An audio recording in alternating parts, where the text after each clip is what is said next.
Hi, everyone.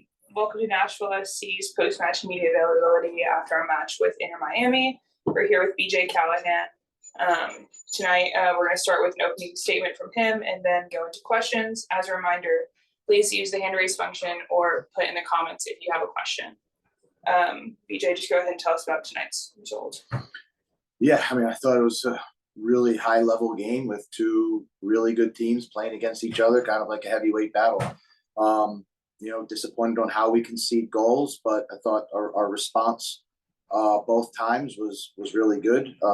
Just really proud of the effort that all of the guys put in. It's been a third game in 7 days. We've put a lot into this. The guys left everything out on the field tonight. There's opportunities for us to learn, but I think it gives us the confidence that we know that we can go up against some of the elite in the MLS and play and compete with them. All right, then we'll go into questions. We'll start with Ben Wright.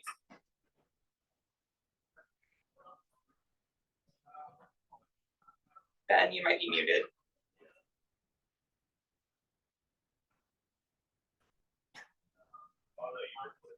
Ben.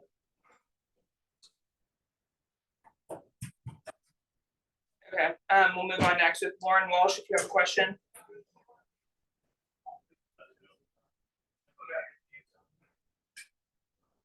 Okay. Ben, go ahead if you have one.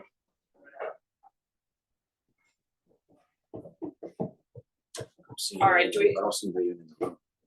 we have any questions? I don't know if you guys can hear me. Yes, we can. Okay.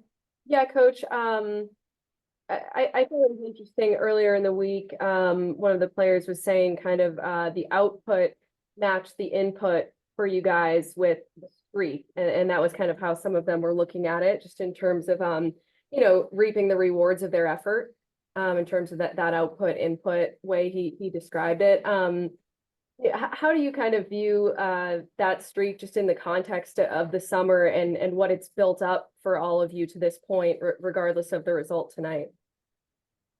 Yeah, I think that the streak is always something that people want to talk about. But for us, we constantly look at each game and what we put into each game. And also, when we started the season, we didn't talk about winning streaks or anything of that nature. We talked about, wanting to establish ourselves, our style of play, how we play and how we act on and off the field.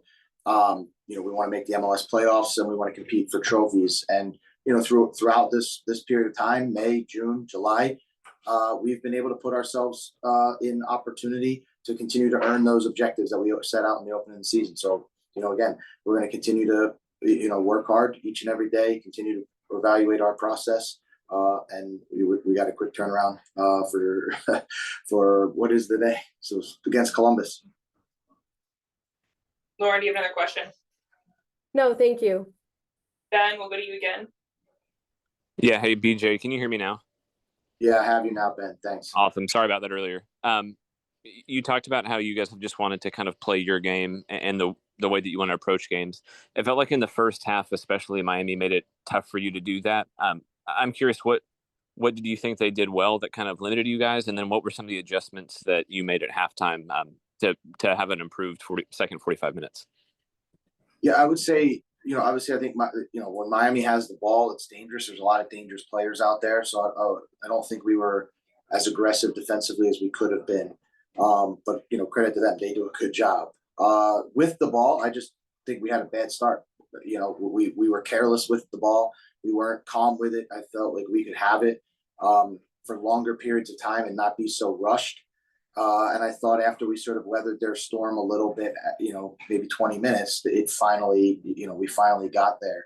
And then we were able to, create turnovers, secure the ball, and have a lot of it, which we wanted to do tonight. Ben, do you have a follow-up?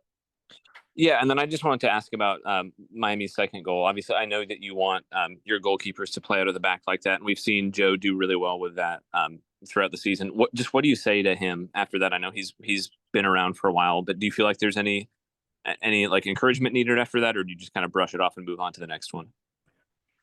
Joe's a pro. Mistakes happen, right? And for us, this is the way we want to do things. We're not going to panic or or do it. And Joe's come up big for us, so now the team responds behind Joe, and we tell him to keep doing what he's doing.